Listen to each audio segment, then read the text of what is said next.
Okay.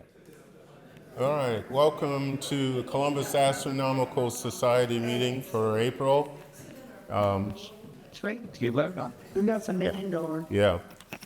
Okay. So, I see some new faces here. Show of hands for visitors.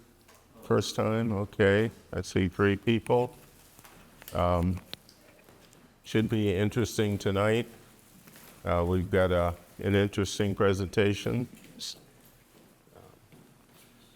So first we'll have a word from our host, the director of Perkins Observatory. Good evening, welcome. I'm Don Stevens, I'm the director of Perkins Observatory.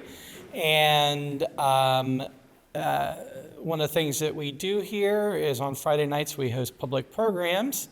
So we invite folks, buy tickets, come here, and what we like to have are volunteers from the club to have telescopes set up out here, show folks stuff through telescopes. So if you got nothing to do on Friday night and you feel like doing something to help out with the programs, you can set up a telescope and point out here. You don't need to own a telescope. You don't need to be an expert.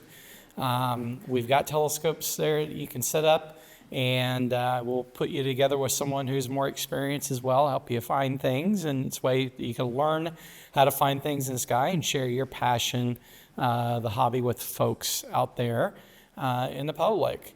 So those happen on most Friday nights. We got 2 more programs this month starting at 8 p.m. In May, we switched to 9 p.m. because of later sunsets and such. So, but we appreciate having you out to help, and hopefully everyone got to see the eclipse. Yeah. All right. So, other than that, I'll turn the floor back over to Charles. Thanks a lot. Okay. We got Brad here. He's our vice president, also director of the John Glenn Astronomy Park. He's got a couple things going on. Hi guys. How about that eclipse? I mean, you couldn't ask for better weather. You know, just this fluke channel of clear skies all the way from Texas to Ohio. It wasn't supposed to happen, but it happened. We got to see it, which is really cool.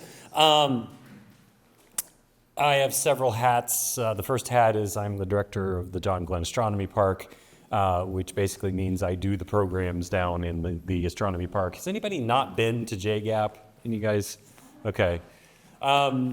We are just a place to go and observe the night sky. We've got it's open 24 hours a day. If you want to just drive in, you can drive in. Take your telescope, set up in our little plaza there. It's designed to kind of block the headlights of the cars coming in. So if you want to observe, it's a beautiful clear night. You know, you don't want to stick around here.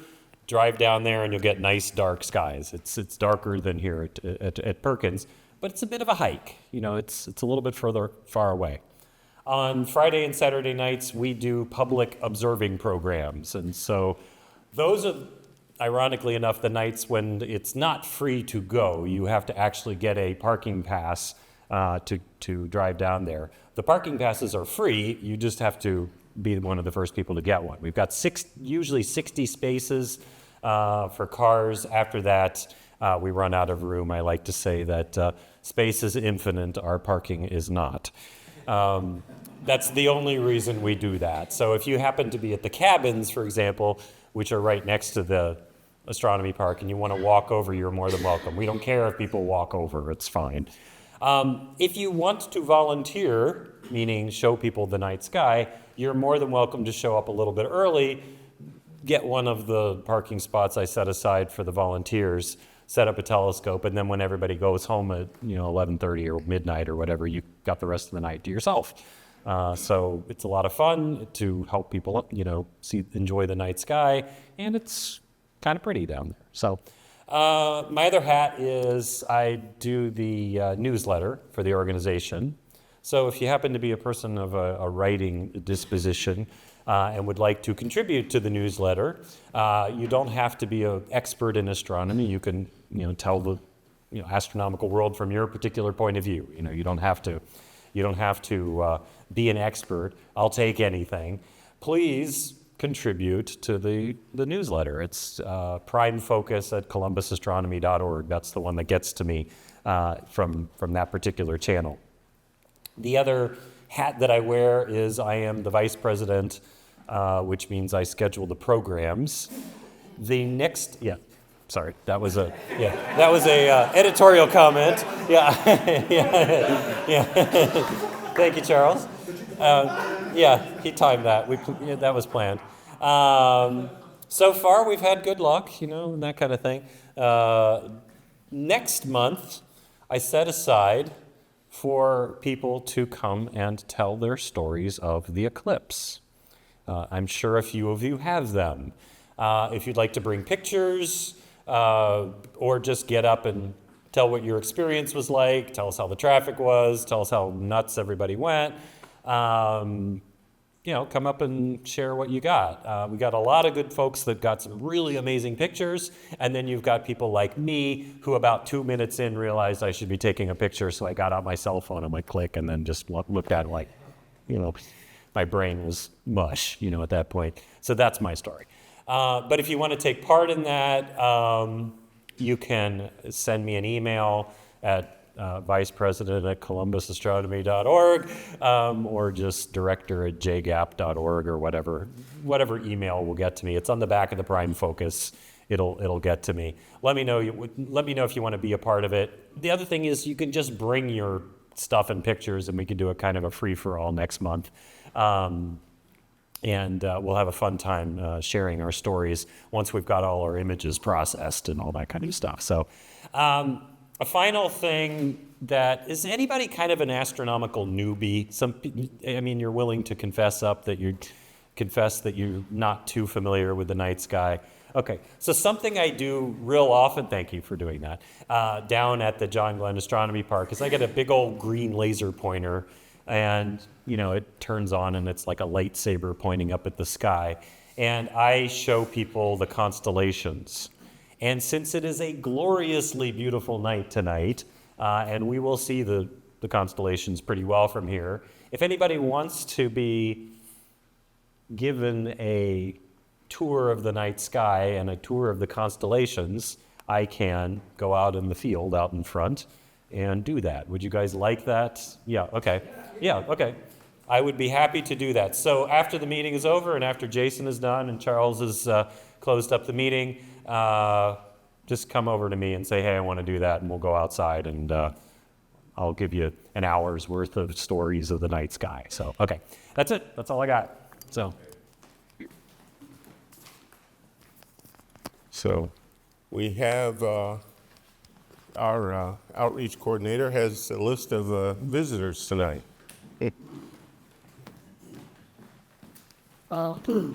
Yes, matter of fact, we have several visitors tonight. Josh, Nancy, and Brandon. Where are you? No, you just can't wave over there. You happen to be friends of Jason Hissong, I understand, so welcome. And then we have Beth Paulson.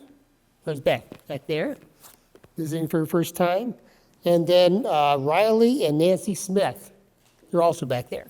Welcome. Okay.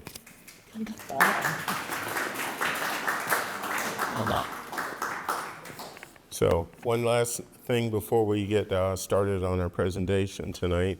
We're working on trying to have some meetings outside of the regular meeting schedule for people to bring their telescopes if they want to get some help in setting them up or learning how to use them a little better. So we're sort of looking for a show of hands who's interested in that, and then we can get some feedback on when good times would be. Okay, I see 1, 2, 3, 4. Okay, so we'll try to put something together, and we'll get an announcement out when the first one is going to be. So I guess we'll turn it over to Jason, and he's going to tell us about the new modern world of digital telescopes and light. Right. But it's helping the trips. Okay. Now, good, sir. So they keep right at the see around. One for right there. Let me. Is it working? Yeah, let's see it took up. I'll let you do it. You do. I think we're good. All right, cool. Make it. Let's. All right, well, good evening, everyone. Usually when I get excited about something new, I do a presentation. Mostly to test my knowledge of it, mostly to keep my presenting skills up, which I need a lot of practice with. So you'll notice there's a theme to this presentation, the French Revolution, right? Vive la Révolution. I can't speak French very well. So tonight I'm going to be talking about smart telescopes. Going to highlight 3 different ones, talk about a little bit of the future, a little bit of the controversy with the smart telescope revolution, and hope you enjoy it and go out and buy some. And no, I don't get commission on this stuff, so see if this thing works. There we go. All right, so a little bit about me. I've been in CAS for a long time. Not as long as Brad, but or Vic, but I've been in CAS since about 2000. I was a president, vice president, and treasurer. I don't think I would have been a good secretary because I'm bad at typing notes. I'm a telescope maker. I've ground my own mirrors. I've been doing astroimaging since about 2005. Mostly I'm a visual observer. I like collecting star maps and antiquated German, especially astronomy books, and I'm not French. All right, so let them eat cake, right? The revolution in France, the king and all of his cohorts were living the high life while all of us normal people were in the mud, eking out a living. And they're all up there with their fancy telescopes and cameras and computers and observatories. And they're up there, be like with all of us regular people with our iPhones shaking, trying to put it on the eyepiece and get a picture of something. They're up there like, let them eat cake. I actually am really good friends with some of those astrophotographers, so hopefully they don't guillotine me later. So let's talk about putting together a nice, and this is pretty much a moderate astrophotography rig. So first thing that is the most important, and all of my friends astrophotography friends would agree, is you need a good mount, right? Got to have a mount. You can have the nicest telescope in the world, but if your mount's not really good, it won't mean anything. With a $4,000 mount and a $200 telescope and a DSLR camera, you can get great shots. But if you get a $4,000 telescope and a $500 mount, it's completely wrong. It's not going to work very well. So let's price this up. Okay, I picked a ZWO mount. It's $22.98. Okay. Next thing we need is a nice telescope, a nice refracting telescope. That one actually isn't too bad. It goes for about $5.99. Then we got a nice camera, ZSO camera right here, about $900. Then we got this really cool device called an ASI Air, and what that does, it brings everything together and allows you to interface a computer with it. And that's about, let's see here, $3.99, not too bad, right? Then you need some kind of a guide camera, which I don't put it up here. Total is about $4,400, right? It's about $4,400 for a good mid-range astrophotography rig. All right, who here can go out and spend $4,400 without your significant other divorcing you or putting you on the couch or anything like that? So, sleep in the shed. Sleep in the shed, right? By the way, let them eat cake. Marie Antoinette did not say that.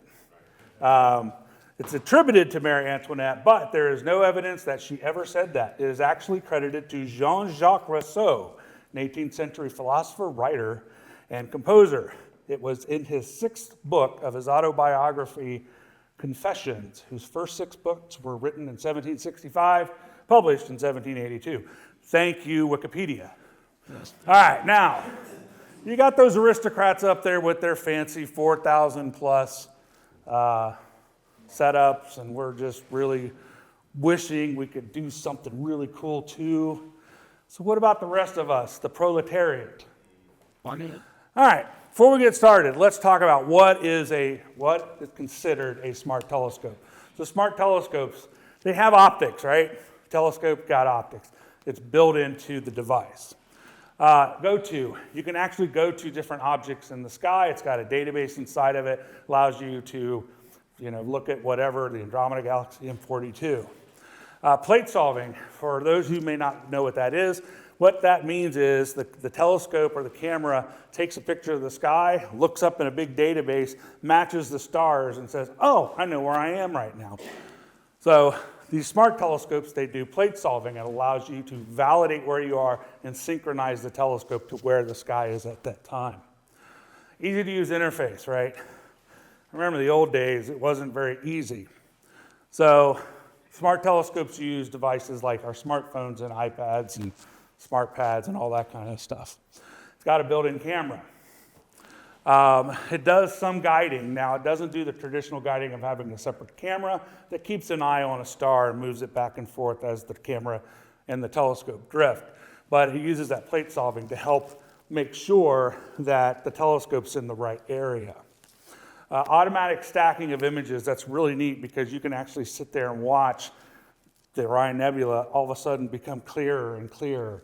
And since it's clear out, you'll see an example of that tonight because I know some of us brought our smart telescopes and we can show it off. Automatic focusing. They have motorized focusers inside of them, and they can automatically focus, and it does a pretty good job. Ease of setup and teardown. I can set up my smart telescope in less than 3 minutes and be imaging the sky. And tearing it down, it's just as easy and fast. Portability. You can take this on a plane. So if you're taking a plane out to Arizona to do some really cool deep sky observing, not only can you do observing, but now you can take pictures. And then lower cost of entry in some cases. We're going to concentrate on the lower cost ones. We're going to talk about one that's more expensive. Then we're going to talk about a really expensive one that's just come out. Okay, the first one is the Dwarf Labs Dwarf 2, and that's this one right here. Probably the most portable one. The neat thing about the Dwarf 2 is it has 2 cameras built into it. You got a telephoto one and then a wide field.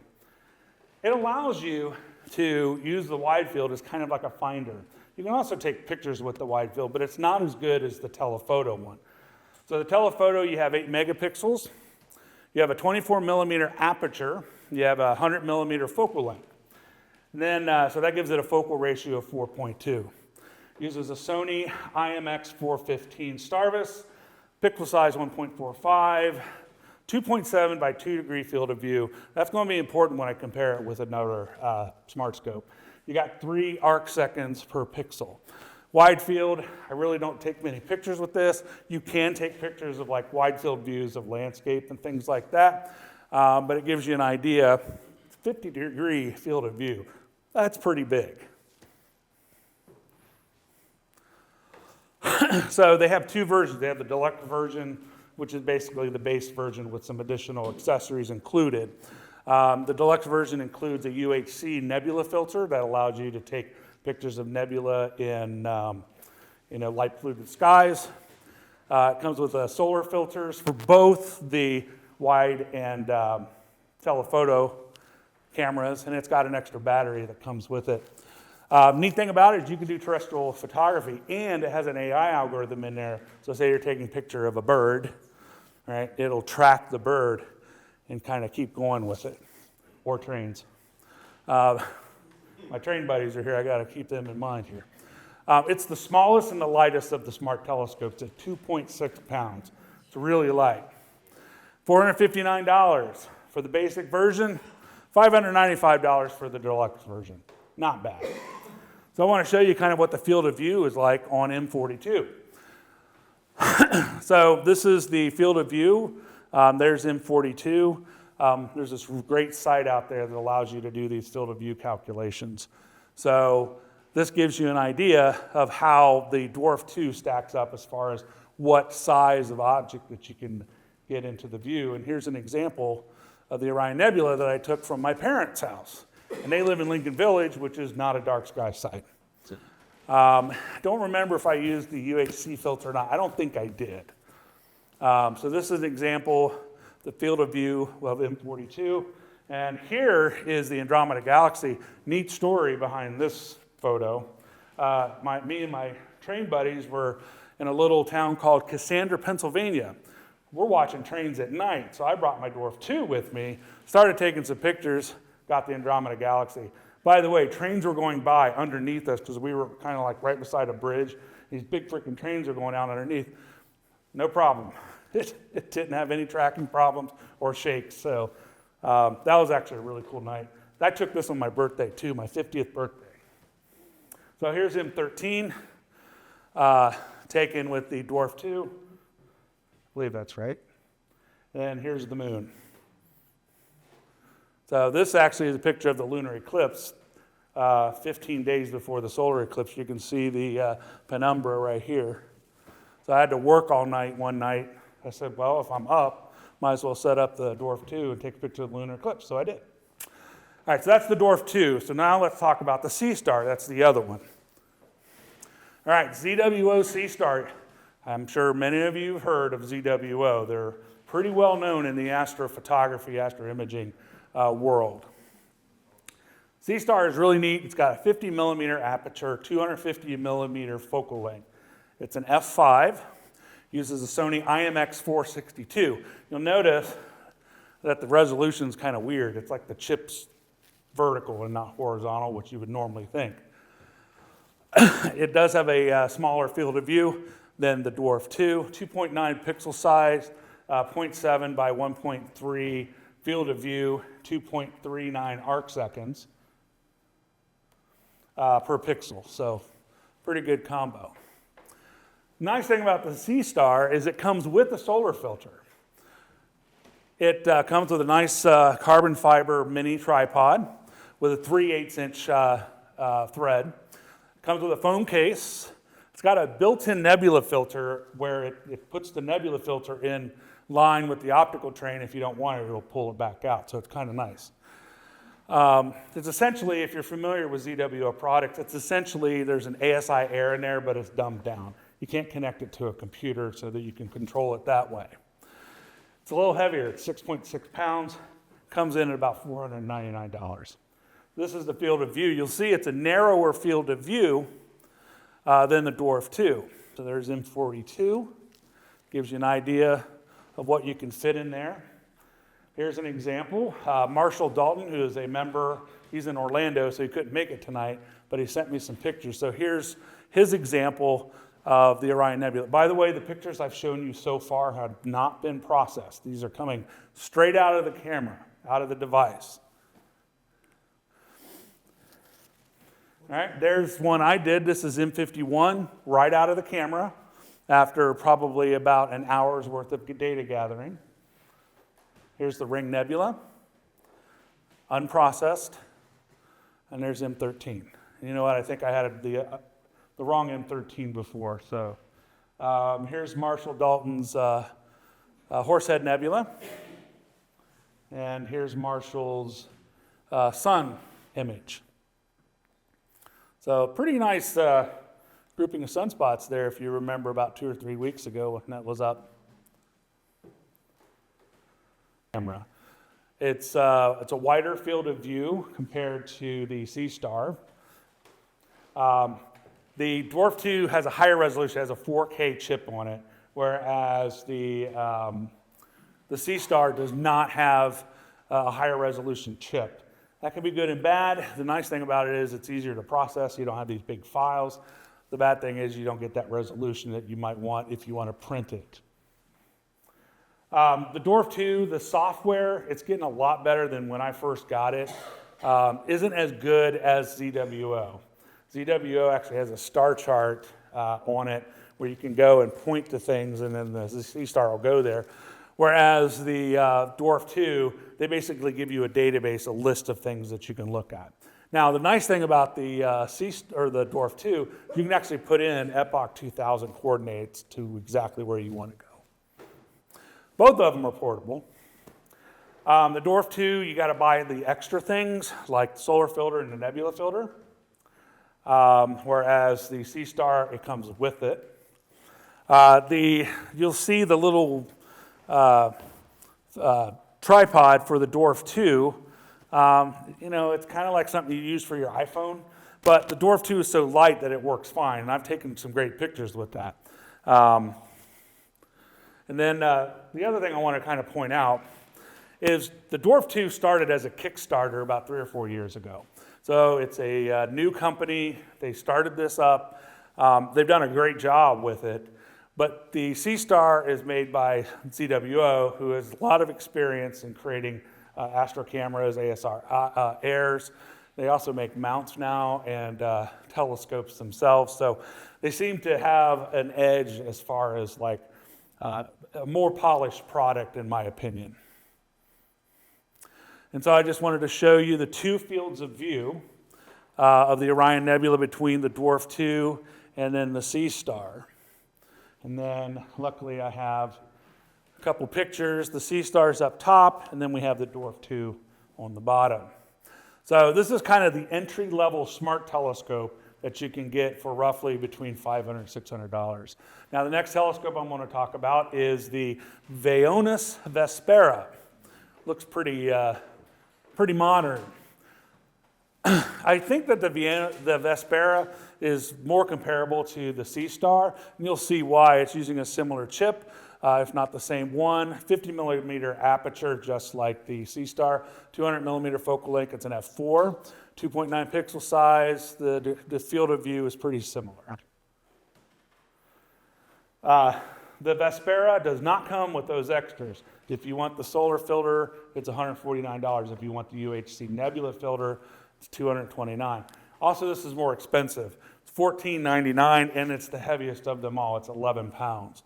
Now, they've come out with the Vespera 2, which I believe has an improved chip, and there's some other things I think that's in there. And then they have the new Vespera Pro that's coming out, which comes with an even bigger chip, a lot more features, etc. I don't know too much about this. I know my buddy Josh has got one, and he has brought it, so you'll be able to see it in action tonight. And I wanted to show you some of the images that Josh sent me. So here's M42. You'll see a very similar field of view like you would with the C-Star. This is a really good one. This is the Bubble Nebula that he took. There's the Horsehead Nebula, and then the Crescent Nebula. And then a picture of the sun. It's that same sunspot group. And, of course, the moon. And wanted to give you an idea of the field of view of the Vespera. And then I went ahead and put all three together to give you an idea of the field of view of all three smart telescopes. Now, you're probably thinking, those aristocrats are like, this is not real astroimaging. Oh my gosh. So there's this phenomenon in most hobbies, especially the technical ones. They're called gatekeepers. And they're self-proclaimed gatekeepers. What they do is anybody that's excited about, I'm not saying any of you guys are this way, right? If they see something like, oh, these smart telescopes, no, you need to buy an expensive mount, and you got to do this, and all this kind of, you need to go through the hell and pain that I went through before you can even think about being an astroimager. Like I said, I'm not saying anyone here is like that. You have this with model trains, you have it with ham radio, with photography, computers. So anyways, au contraire, bourgeoisie. Why are smart telescopes still considered astroimaging? These are my opinion. And this is one of those things that's causing controversy between people who seem to be more concerned about how they look online than actually going out and having fun. The great thing about these smart telescopes, they create FITS files. Any of you who have any experience in astrophotography know that you want things in FITS files. TIFF files, but you really want them in TIFF files, or FITS files. Each subframe that they take is saved separately. So you'll be able to go into post-processing software and stack them together and be able to process them like you would anything else. They generate dark frames. So they automatically do that, but you can generate more dark frames. And if you want, astrophotographers will know, if you want to take bias frames, you can do that. Any of the software that we use for post-processing, if you have the most expensive mount and gear and all this kind of stuff in your own observatory, the same processing steps are applied to the things you get out of these smart telescopes like you would with any other imaging rig. So any technique you learn. So the CAS group, right? If you have a smart telescope and you're like, I want to learn more about this processing. You have a smart telescope, you can come up to CAS and be able to learn the same things that everybody else is learning for their big rig image processing. So any of those things that you learn can apply if you want to upgrade later on. The other interesting thing, I'm part of this Facebook group called Smart Scope Underground. There are people that are also starting to use it for photometry, astrometry, also supernova, and comet hunting. These telescopes are perfect for this because say that you want to go do some variable star observing. Flop it down, get your list up, go to it, take some shots, go to the next one, take some shots. You can not automate it, but it makes it a lot more easy to set it up to do that. It also allows you to be motivated to do it because who wants to set up for 30 minutes just to take an hour's worth of photometry data? So I want to show you some of the processed images that I've done with the Dwarf 2. This was all done in PixInsight, and I have used, there's these tools you buy called Blur Exterminator, Noise Exterminator, and Star Exterminator, and I've done this all in PixInsight. So there's the Orion Nebula. I was lazy. I did not mask off the middle, but this kind of gives you an idea. It probably looks better with all the lights off. Eric. Yeah. So there's the Orion Nebula. It's probably about an hour's worth of data taken in Lincoln Village, Ohio. So that's that same Andromeda galaxy that I took watching trains. That was a dark sky site. This was down in the Hocking Hills. My wife and I were down at a cabin, so I set up the Dwarf 2. And the neat thing, this is the first time I ever put it in equatorial mode. So that's M27, the Dumbbell Nebula, and that's the North American Nebula. One of the things you'll notice, you'll see a lot of splotchiness. See that? The blues and stuff in there. So that's one of the things about smart telescopes. Because of the short exposure times, you get more artifacts like that. There are probably better ways to process it. I'm just not that good at it. So, and I only took like 2 hours with this one. So here are some processed images with the Sea Star. So there's the Sombrero Galaxy. I was really surprised at how well this turned out. Neat story behind these next pictures. I was down at JGAP, brought my big imaging rig. I haven't taken it out in over a year and a half. I'm like, oh, I want to do some really cool images. So I wanted to make sure I brought at least one smart telescope with me. I couldn't get my imaging rig to work at all.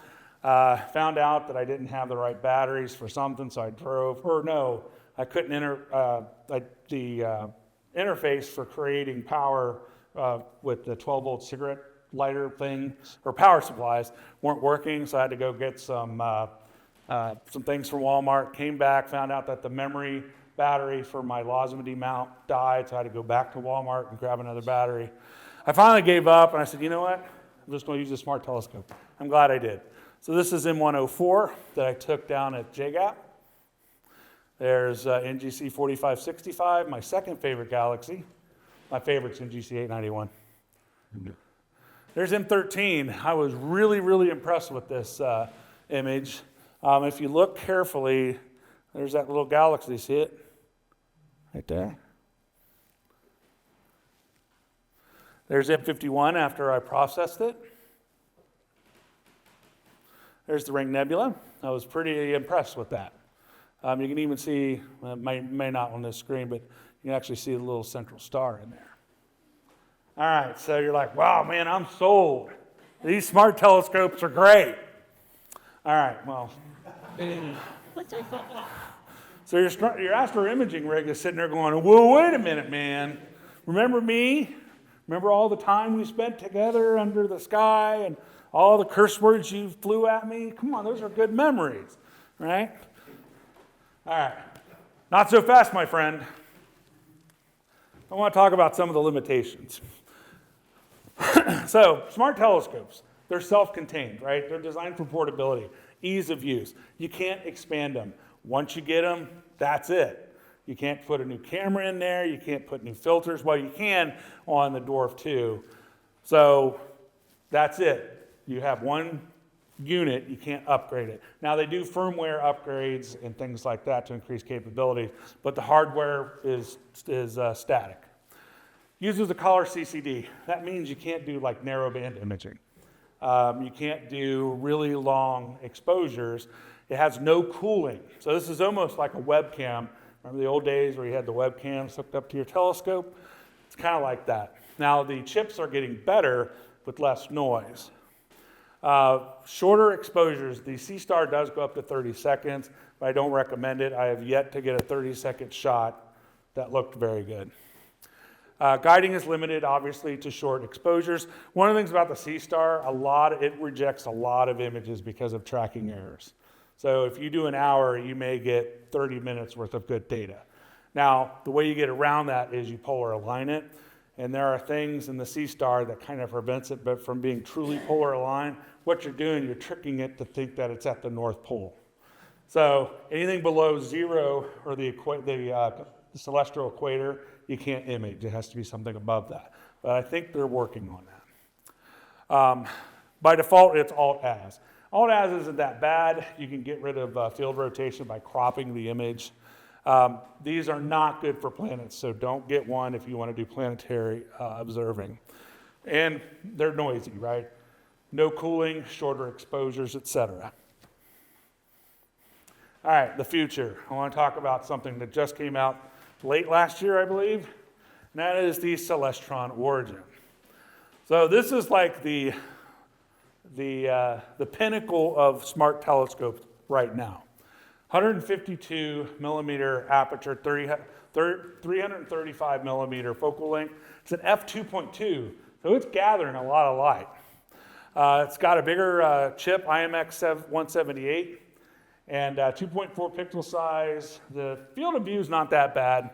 It's actually pretty good for what you for most objects, but it's $4,000, right? I mean, you're getting into that modular setup that I was showing before. Now, these are not images I've taken. This is straight from their website. So here's M81 and M82 taken with it. And you'll see that it's still shorter exposures.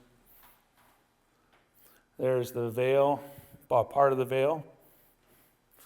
And there's Helix Galaxy. What? All right, so conclusion. It's clear out, right? So I wanted to make sure that we had a good pace here. Smart telescopes. They're ideal for getting started in astrophotography, right? You want to go beyond your iPhone or taking pictures of things with your iPhone. Maybe you got a DSLR, and that's a whole different path you can go down, which is not as expensive than the regular astrophotography route. But you want to get started in astroimaging. And you don't want to unlearn things to learn something else. You'll gather skills to do astroimaging if you expand into something bigger. It's quick to set up and take pictures. You'll see how fast I set these up tonight and start taking pictures. You can learn that post-processing workflow that you would use even if you had a big setup. It's really targeted for brighter DSOs. However, there are a lot of people out there taking pictures of dimmer ones, and I've been pretty impressed with them. But they're taking like 4 hours worth of shots. It's really great for armchair astronomy. It's not that you can't do armchair astronomy if you have a more expensive setup set up outside. But do you want to spend 30 minutes getting everything set up and working, or do you want to spend 5 minutes setting up and working and sit there and watch Cosmos on TV while you're taking pictures of the cosmos? I think these things are great and perfect for public outreach, especially with younger people. I mean, let's face it, younger people are really into smartphones. They're really into taking pictures and selfies and all that kind of stuff. Even I'm into that stuff too. So this is a great way to spur on interest for younger people. Now, smart telescopes are not ideal for any kind of monochrome imaging like LRGB and narrowband imaging. You just can't do it. Faint deep space objects. You're not going to get longer exposures. You're pretty much stuck 10 to 15 seconds. One of the things that a lot of people have not liked about the smart telescopes, they always assume that you're going to use a phone or an iPad. Some of us would like to use our computers, like we want to use something like Nina or the SkyX. You can't do that with these smart telescopes. It's geared for small, portable, mobile devices. And you can't do any kind of automation, right? There are automation pieces of software out there. I think SkyX does it, Nina does it. Sequencer Pro, I think it's called that. They can actually automate. So say you're going through, you go into a refocus, and then you go to this and switch the filter, all that kind of stuff. You can do dithering and stuff.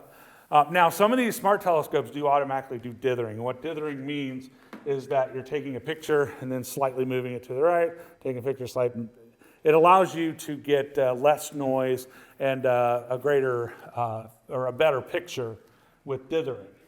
Now, there's a lot of complaints about this, the C-Star. It does too much dithering. It doesn't need to do that much dithering. All right. So, I heard there was a really cool event happened recently. So I wanted to show you what these things can do at a solar eclipse. Perfect timing. So Josh and I and Brandon and his mom Nancy there, we were up at Fostoria, Ohio, where we can watch trains, listen to Pink Floyd, because there's a group there that was playing the whole Dark Side of the Moon album.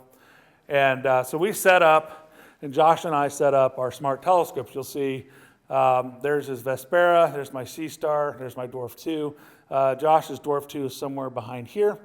But you'll see we have our iPads set up. I'm using a Kindle Fire and an iPad. I think Josh was using 2 iPads. So we were setting up and set it up for the eclipse. Now this Marshall Dalton, I think he was in Indiana, so this is what he took from the C-Star. This is what I took from the Dwarf 2. This is my favorite because I love the diamond ring effect. And then I wanted to show, let's see if this is Josh's, this is taken from the Dwarf 2. Is it playing? Play! Come on.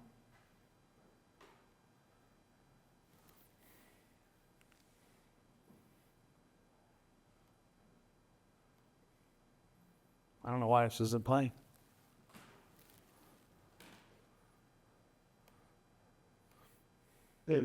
Yeah. All right. So this is the Dwarf 2. This is right before totality. When I was using the C-Star, I forgot to take the solar filter off, so all I got was it covering the sun for a little, and then it started coming away. But Josh was able to, he had his wits about him and was able to see the whole eclipse. So this is sped up. But you'll start to see, I've been watching this several times, you'll start to see the flare show up over here. Yeah. Here it comes.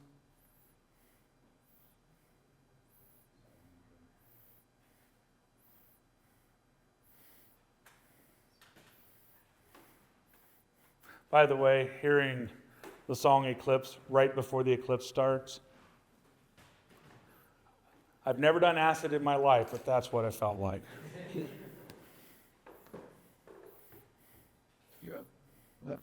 Here it comes.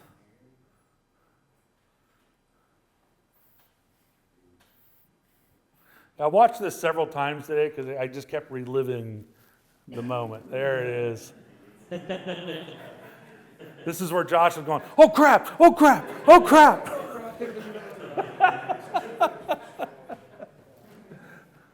All righty. So that gives you an example of what the Dwarf 2 can do as a video.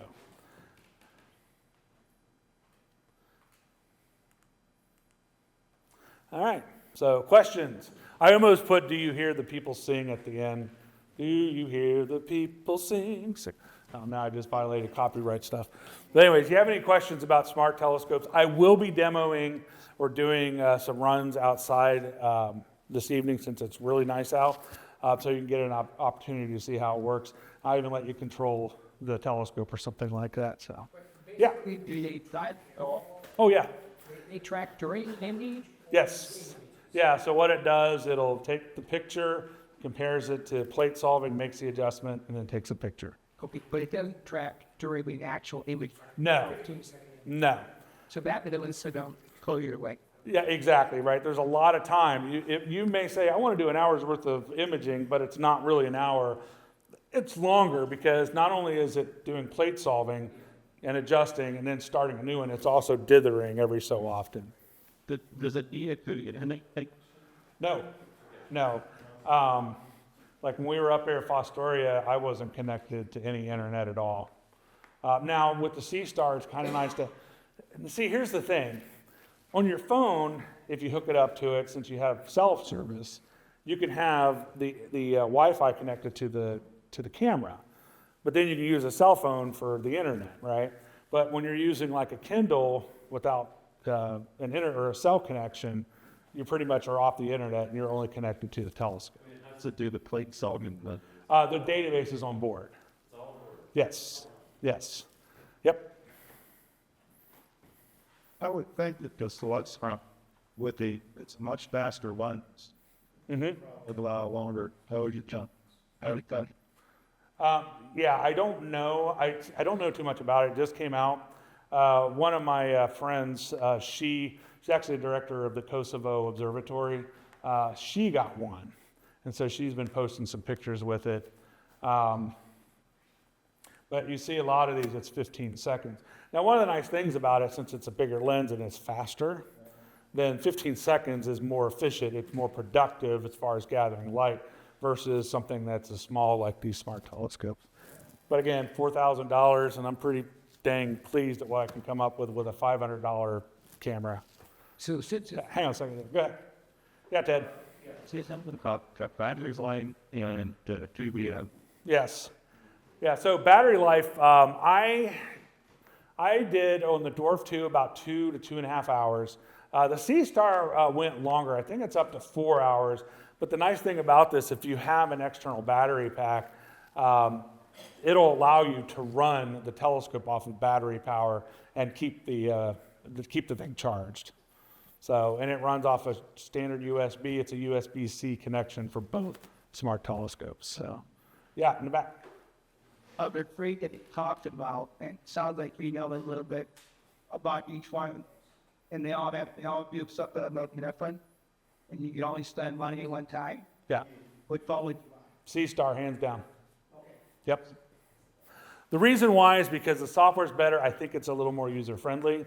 I like that it comes with a lot of the accessories with it. longer longevity as in technology warnings. And I know that's No, right? I mean, the Vespera came out, what, 2 years ago, 3 years ago? And they're already replacing it, right? that doesn't mean it's not good. Yeah, right. No, exactly. Yeah, I'm using the same on my main imaging rig. I'm using an ATIC 420, and that's a 5-year-old, 6-year-old chip, and I'm still using it, right?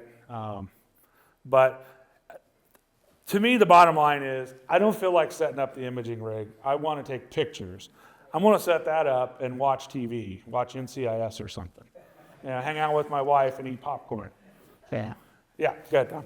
Into where if it's all said when you take it out at night, the kind of shows is you just sort of quiet doors Is that you can tell it to go, you don't have to worry about lights? No, so they have two different ways to align.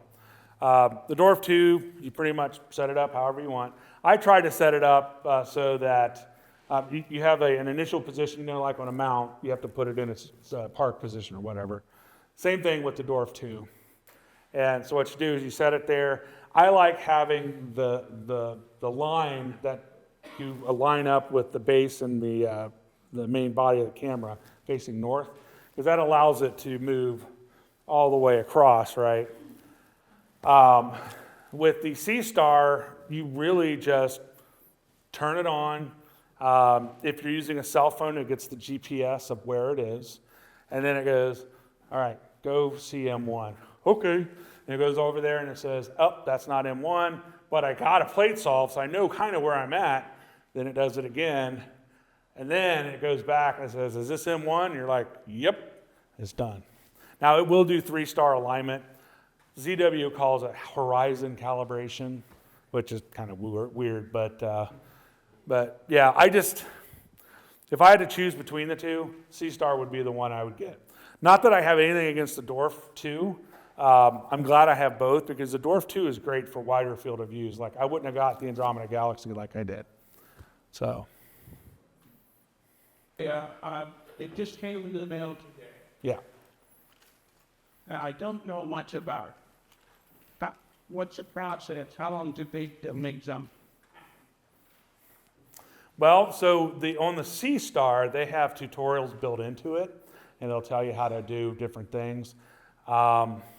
You'll see when I'm out there, when I set it up, I'll show you how it all works. But it's almost self-explanatory, and it even has like little mini videos of how you do certain things, right? There's a lot of online resources, especially YouTube videos. That's one of the reasons why I went ahead and bought it, because I watched a lot of YouTube videos of the C-Star. Friend of mine, he got the Dwarf 2 first, and then he got the C-Star, and he sold the Dwarf 2. The Dwarf 2 is really cool because it's smaller, right? You could take it on a plane. Now, you can take both on a plane, but if I was going to go to Arizona, I'd probably take the Dwarf 2 because it's less space. So, but it's the Dwarf 2, the learning curve is a little steeper, but not that much. The C-Star has a better learning curve. I don't know much about the Vespera, but from what I understand, it's very comparable to the C-Star. Yeah.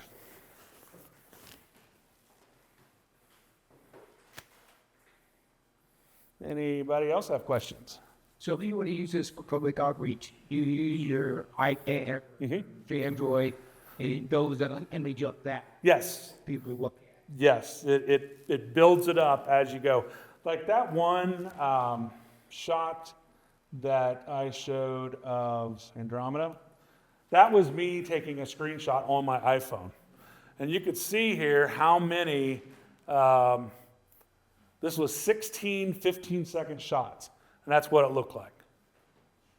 Now that was at a dark sky site. But I mean, I'm like, what's 16 was that 5 minutes worth of images. And it's really fun to watch it just get better. And you actually start seeing the noise getting less and less. It's really fun. And again, you don't have to take what it's stacking up there. You can do all that stuff later, which I refuse to use what they use to stack. I use PixInsight to do it the way I want, to get like cosmetic problems out of the way in stacking and all that kind of stuff.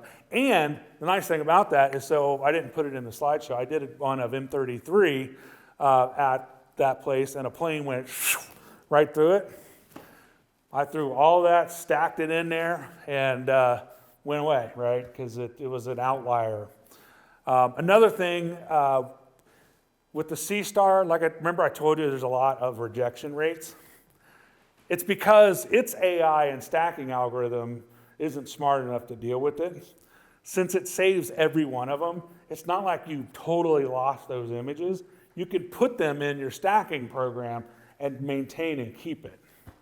So that's another nice thing about these, is they keep everything as a separate frame so that you can stack it and process it.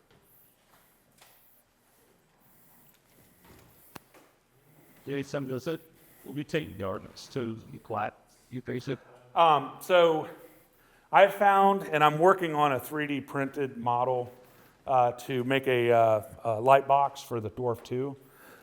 It would benefit from flat frames. The Sea Star, absolutely no need for flat frames. They actually have a field flattener built into it. And I forgot to mention, it's an APO refractor that's built inside the Sea Star, which is really nice. So, yeah. Yeah, in the back. Oh, Mark. Is there a way to put in a ephemeris of a comet? I don't know of any. I did take a picture of the Pons comet. Didn't turn out that great because I really wasn't looking for it. But I have seen some pretty cool shots. Now, one of the things with comets, you definitely want to process it externally because the way it shows up, the stacking algorithm stacks on the stars, not the comet. So what happens is you get all these nice stars and you see this comet, streaked. But that's why you want to use an external software program to allow you to do all those neat comet things that you can do. Yes, Victor. What country do these instruments got from? What? Oh, instruments. They're both from China, manufactured in China. Everything is manufactured in China, I guess. Is that what you're referring to, Vic? What country? It could Country what? Being fine. China, yeah. Yeah, they're made in China. Yep. Or they can I'm not getting it. Anything else? I think the Dwarf Star was designed in Hong Kong and manufactured in China. Don't know. I think ZWO is also they may be based in China. I forget. Yeah, Chinese? Okay. Yeah, from China? Okay. He sold it out, then thought. Got it. Him? What's that word? Sky. They're walking on it. Skywatcher. Skywatcher. Yeah, that's turned. Yeah, right. And I think they're doing cameras now, too. Yeah. Yeah. And one of the neat things is the Skywatcher, that's their Sky Tracker or Sky Adventurer. It's not an expensive thing. I used their wedge to do polar alignment for the Sea Star. I bought a 3 Pilt handhead for the Sea Star, and that's what I have. That's what I'll be setting up outside. Yes, sir. I'm not sure if you already said it, but where is the data stored? It's a great question.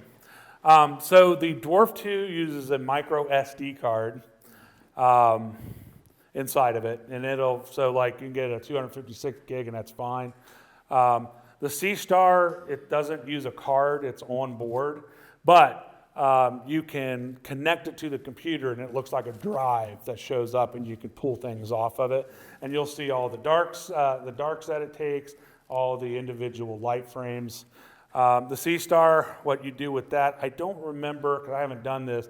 If you just plug it in the computer and it looks like a drive, what I've been doing is taking the SD card out and putting it into a little SD reader, the adapter, and you put it inside your computer. Or buy one of those little USB doohickeys. Any other questions? Do it. All right, it's clear. Let's have a star party. Okay.